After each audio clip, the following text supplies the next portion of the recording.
अगर आप भी चाहते हैं कि आरसीएम म्यूजिक के वीडियो सबसे पहले आप तक पहुंचे, तो लाल बटन को दबा के चैनल को सब्सक्राइब जरूर करें और साथ में बेल आइकन को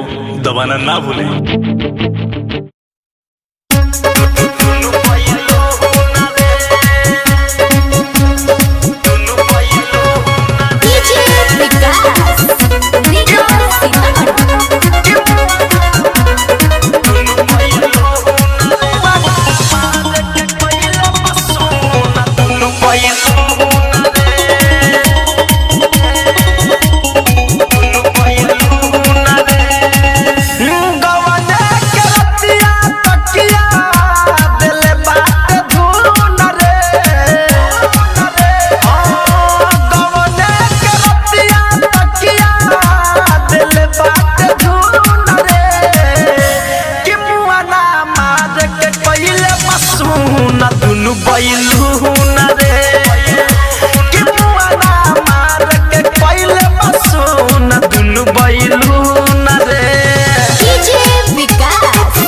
पहले जगह पटेला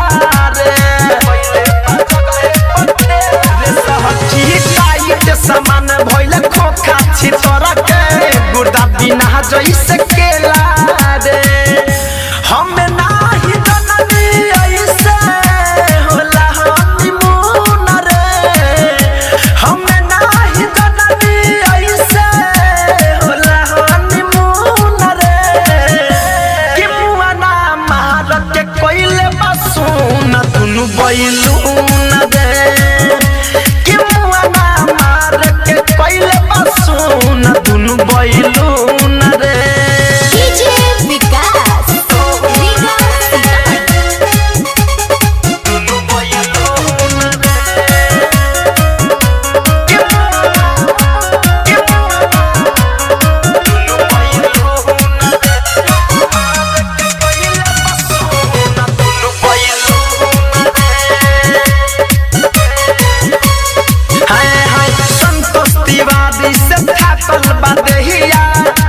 सामान पूरा करिया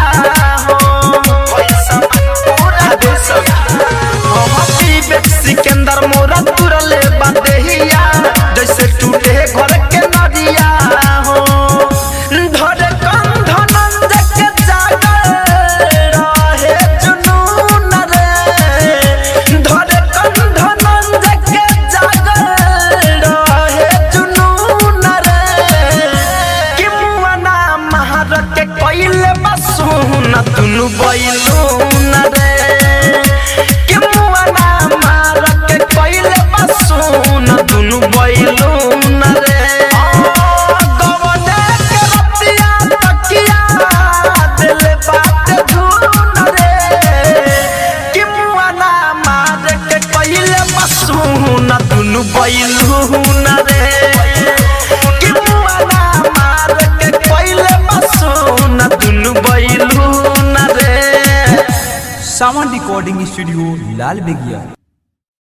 डाउनलोड कीजिए RCM music official app play store से। आरसीएम म्यूजिक के सारे ऑडियो वीडियो डाउनलोड करने के लिए